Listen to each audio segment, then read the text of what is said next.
അപ്പോൾ വൈകുന്നേരത്തെ ചായക്കുള്ള പരിപാടി നോക്കാൻ വേണ്ടി പോകുകയാണ് കേട്ടോ. അപ്പോൾ കുഞ്ഞുങ്ങൾക്ക് പഴംപൊരി വേണം. അവർക്ക് പഴംപൊരി എന്ന് വെച്ചാൽ ജീവനാണല്ലോ. മൈദ, മഞ്ഞൾ, പഞ്ചസാര എല്ലാം ചേർത്തു ആവശ്യത്തിനുള്ള വെള്ളം കൂടെ ഒഴിച്ചിട്ട് നമ്മൾ നന്നായിട്ട് മിക്സ് ചെയ്തിട്ടോ. പിന്നെ ഒരു പൊടിക്ക് ഇച്ചിരി ഉപ്പും കൂടെ ഇട്ട് കൊടുക്കുന്നുണ്ട്. ഇനി ഒന്നും കൂടെ നമുക്കിത് നന്നായിട്ട് അങ്ങോട്ട് മിക്സ് ചെയ്യാം കേട്ടോ. ശേഷം നമ്മൾ കട്ട് ചെയ്ത് വെച്ച പഴം കൂടെ അതിലേക്ക് ചേർത്ത് കൊടുത്തിട്ടുണ്ടെങ്കിൽ നമ്മുടെ മാവ് ഇവിടെ റെഡി ആവുക. അങ്ങനെ പഴം കൂടെ കട്ട് ചെയ്തെടുത്തിട്ട് നമ്മൾ അതിലേക്ക് ചേർത്ത് കൊടുത്തു കേട്ടോ. ഇനി കുറച്ച് നേരം അത് അവിടെ റെസ്റ്റ് ചെയ്യാൻ വേണ്ടി വെക്കാം. അപ്പോഴേക്കും ചായക്കുള്ള പരിപാടി നോക്കാം. ചായ അല്ല, കാപ്പിയാണ് ഉണ്ടാക്കാൻ വേണ്ടി പോകുന്നത്. അങ്ങനെ കാപ്പിക്കുള്ള വെള്ളം അടുപ്പത്ത് വെച്ചു. ഇപ്പുറ അടുപ്പിൽ നമ്മൾ ഓയിൽ ചൂടാവാൻ വേണ്ടി വെച്ചിട്ടുണ്ടായിരുന്നേ. ഓയിൽ ചൂടായി വന്നപ്പോൾ നമ്മൾ ദേ പഴംപൊരി റെഡിയാക്കിക്കൊണ്ടിരിക്കുകയാണ്.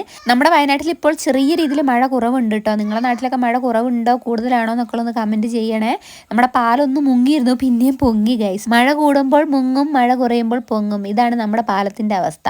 അങ്ങനെ പഴംപൊരിയൊക്കെ ഏകദേശം നമ്മൾ റെഡിയാക്കി എടുത്തുകൊണ്ടിരിക്കുകയാണ്. നമ്മുടെ അപ്പനും കുഞ്ഞുനും പഴംപൊരി എന്ന് പറഞ്ഞാൽ ഭയങ്കര ഇഷ്ടമാണ്. അതുകൊണ്ട് തന്നെ വീട്ടിൽ എണ്ണക്കടികളിൽ കൂടുതൽ ഉണ്ടാക്കുന്നത് പഴംപൊരി ആയിരിക്കുവേ. അങ്ങനെ പഴംപൊരിയിലായി, കാപ്പിയും സെറ്റായി. അപ്പനും കുഞ്ഞുനും ചൂടാറ്റിയ കാപ്പി കൊടുത്തുട്ടോ. ഞാനൊരു ഗ്ലാസ് ചൂട് കാപ്പി എടുത്തിട്ടുണ്ട്. അങ്ങനെ കുഞ്ഞും അപ്പം പഴംപൊരിയൊക്കെ കഴിച്ചുകൊണ്ടിരിക്കുകയാണ്. കുഞ്ഞുങ്ങൾ എന്തായാലും ഹാപ്പി ആയിട്ടുണ്ട്. അപ്പം ഇന്നത്തെ വീഡിയോ വിശേഷത്തിലുള്ള പുതിയ വീഡിയോ കാണാൻ. Tata bye bye.